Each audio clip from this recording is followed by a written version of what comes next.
Hello. গতকালের পরে আমি আবার আপনাদের সামনে হাজির হলাম আরেকটি ছোট্ট বিষয়, কিন্তু অত্যন্ত দরকারি বিষয় নিয়ে আলোচনা করার জন্য। সেটি হলো আমাদের স্বাস্থ্য সম্পর্কে কতগুলো ভ্রান্ত ধারণা বা মিথস, সেগুলোকে বোঝানোর জন্য। দেখুন, আমাদের সকলের ধারণা আছে যে সকালবেলা ঘুম থেকে উঠে খালি পেটে বোধহয় কিছু না কিছু খাওয়া দরকার। কেউ গরম জলে লেবু দিয়ে খান, কেউ বা আমন্ড, বাদাম ইত্যাদি প্রভৃতি একটুখানি নেন। না নিলে বোধহয় আমাদের সুগার কমে যাবে, সুগার ফল করে যাবে এবং আমরা অসুস্থ হয়ে পড়ব। বিষয়টা এরমটাই কি সত্যি? আসলে কিন্তু বিষয়টা এরমটা সত্যি নয়। কেন সত্যি নয়? তার কারণ আমাদের শরীরের শারীরবৃত্তীয়ভাবে বা ফিজিওলজিক্যালি আমাদের শরীর কিন্তু সকালবেলায় সবচেয়ে কম সুগার রক্তে দেখানোর মতো জায়গায় থাকে না। মানে তার সুগার যথেষ্টই নর্মাল থাকে। সকালবেলা ঘুম থেকে ওঠার পরে আমাদের যদি সুগার মাপি, খুব কম সুগার আমরা পাবো না, যাতে আমাদের হাইপোগ্লাইসেমিয়া বা অত্যন্ত রক্তে সুগার কমে গিয়ে আমাদের শরীর খারাপ হয়ে যায়, এমনটা হয় না। এটা কেন হয়?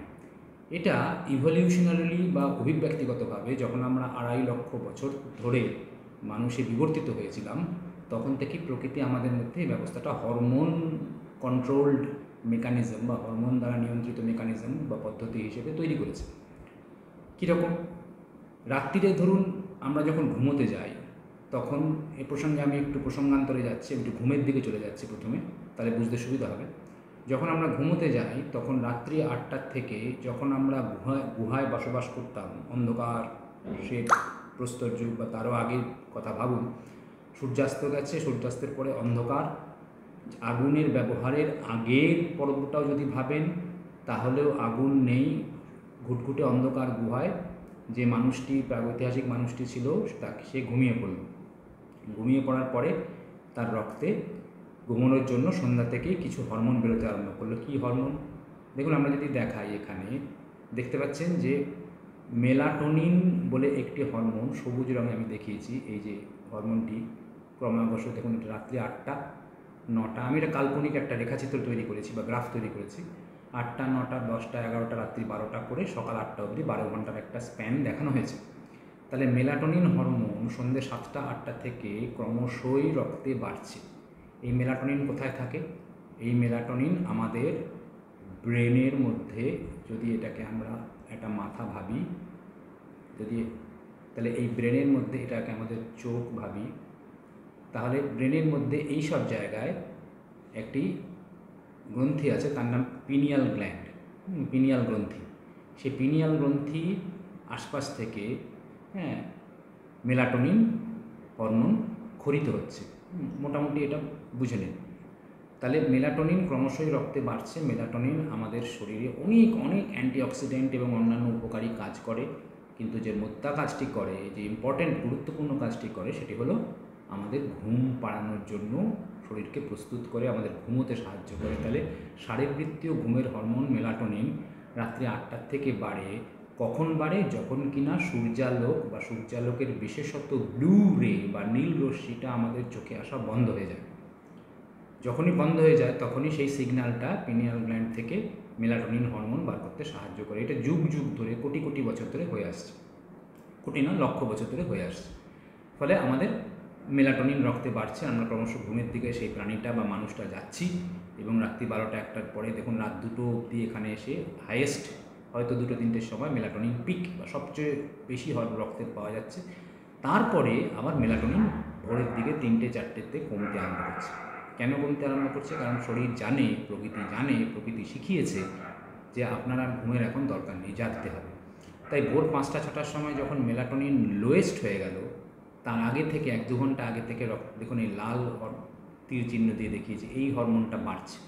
এটা কোথায় থাকে? এটা আপনার কিডনি, এই যে কিডনি, তার উপরে একটা গ্রন্থি থাকে, তার নাম অ্যাড্রিনাল গ্রন্থি। এই অ্যাড্রিনাল গ্রন্থি থেকে কর্টিজোল হরমোন বাড়ছে। এটা বললেই বুঝতে পারবেন, এটা আমাদের শরীরের নিজস্ব স্টেরয়েড হরমোন। স্টেরয়েড হরমোন বাড়ছে, কর্টিজোল বাড়ছে, বাড়তে বাড়তে সকাল 7টা 8টার দিকে সে হাইয়েস্ট হচ্ছে, আরও উপরে যেতে পারে, গিয়ে আবার ফল করবে, এরকমই তার ছন্দ। কিন্তু সকাল 7টা 8টার দিকে সে কিন্তু কর্টিসোল হাইয়েস্ট। তাহলে কর্টিজোল যখন হাইয়েস্ট হয়, কেন এই আপৎকালীন বা স্ট্রেস হরমোন বডি বাড়াচ্ছে সকালবেলা আর মেলাটোনিনকে কমাচ্ছে? আগেই বললাম যে মেলাটোনিন ঘুমের কাজ সকালে ফুরিয়ে গেছে, তাই শরীরটাকে অফ করে দিচ্ছে। আর কর্টিজোলের পরিমাণ দরকার স্ট্রেসের, মানে আপনি এবার গুহা থেকে সূর্যের প্রথম রশ্মিটা পড়েছে উষাকালে, হ্যাঁ, আপনি প্রথম রশ্মিতে চোখে পড়া মাত্রই কর্টিজোল জেগে উঠেছে। জেগে উঠে আপনাকে রক্তে তখন থেকে দেখুন যে সুগার কিন্তু আস্তে আস্তে বাড়ছে, সুগার লেভেলটা 80-90-এর কাছাকাছি চলে যাচ্ছে, কারো কারো তার বেশি চলে যাচ্ছে, সেটা আবার তার প্রি ডায়াবেটিক কন্ডিশন খারাপ। তাহলে এই 80-90 মতো চলে যাচ্ছে সুগার, তার কারণ হচ্ছে শরীর চাইছে বা চাইতো আগে যে তুই এখন শিকার ধরবি, হরিণ ধরবি, ছুটন্ত খরগোশ ধরবি, তাহলে তোকে দৌড়তে হবে, তোর পেশিতে পেশিতে শক্তি লাগবে, তোর পেশিতে পেশিতে শক্তির জন্য গ্লুকোজ সাপ্লাই লাগবে, গ্লুকোজ সাপ্লাই দিতে হলে কর্টিজোল বাড়বে, তবে কর্টিজোল বাড়লে পরে স্ট্রেস হরমোন বাড়লে পরে ব্লাড সুগার বাড়বে। যেই কারণে আপনি মিলিয়ে দেখুন যে যখন আমরা স্ট্রেসে বা বিপদে পড়ি, সে করোনার রোগে আক্রান্ত হয়ে বা টেনশানে স্ট্রেসই হোক, বা বাড়িতে স্বামী স্ত্রী অশান্তি বা ছেলের সঙ্গে মেয়ের সঙ্গে অশান্তি হোক, যে কারণে হোক, বা অফিসে স্ট্রেস হোক, আমরা কিন্তু স্ট্রেস যত বাড়বে, কর্টিজোল যত বাড়বে, ব্লাড সুগার তত বাড়বে, তাই না? তাহলে যখন প্রাগৈতিহাসিক যুগে বনে জঙ্গলে আমাকে বাঘ সিংহ তাড়া করতো, আমি দৌড়তাম, আমার স্ট্রেস বাড়তো, আমার তাৎক্ষণিক সুগার কিন্তু হু হু করে বেড়ে যেত। তারপরে যেই বাঘ সিংহের আওতার বাইরে চলে যেতাম, সুগার আবার ফল করে যেত, হ্যাঁ, আবার কর্টিজল লেভেল ডাউন হয়ে যেত। এটাই শরীরের আসল ছন্দ ছিল বা আছে এখনও। কিন্তু মজাটা হলো সেই জঙ্গলের যুগ থেকে এখন বর্তমানের যুগে আমার সর্বক্ষণ অফিসে, বাড়িতে, গাড়িতে, বাসে, ট্রামে, ট্রেনে, সর্বত্র আমার স্ট্রেস লেভেলটা আর কমার সুযোগ পাচ্ছে না, মানে বাঘ সিংহ আমার পিছু ছাড়ছে না। বাড়িতে ফিরে স্ত্রীর সঙ্গে বা স্ত্রীর স্বামীর সঙ্গে অশান্তি হচ্ছে, ছেলে কম নম্বর পেয়েছে, পরীক্ষায় কী করবে, ডাক্তারিতে চান্স পাবে না, ইঞ্জিনিয়ারিংয়ে যাবে, সেই নিয়ে অশান্তি হচ্ছে। ফলে অশান্তির লেভেলটা সর্বক্ষণই উঠছে কিন্তু আর নামছে না, যেটা জঙ্গলের যুগে নেমে যেত, হ্যাঁ, আবার খানিকক্ষণ বাদে উঠতে। তাহলে এই নামা কমাটা না হওয়ার জন্য, constant rise of cortisol level হওয়ার জন্য constant rise of blood sugar level হয়ে আছে, যেটা কিনা এখনকার দিনে ব্লাড সুগার বা টাইপ 2 ডায়াবেটিস হওয়ার অন্যতম কারণ। হাই স্ট্রেস, হাইপার ইনসুলিনেমিয়া করছে, হাই ব্লাড সুগার করছে। সুতরাং স্ট্রেস থেকে বেরোতে হবে, সেটা আলাদা প্রশ্ন, ধান বানতে শিবের গীত একটু হয়ে গেল।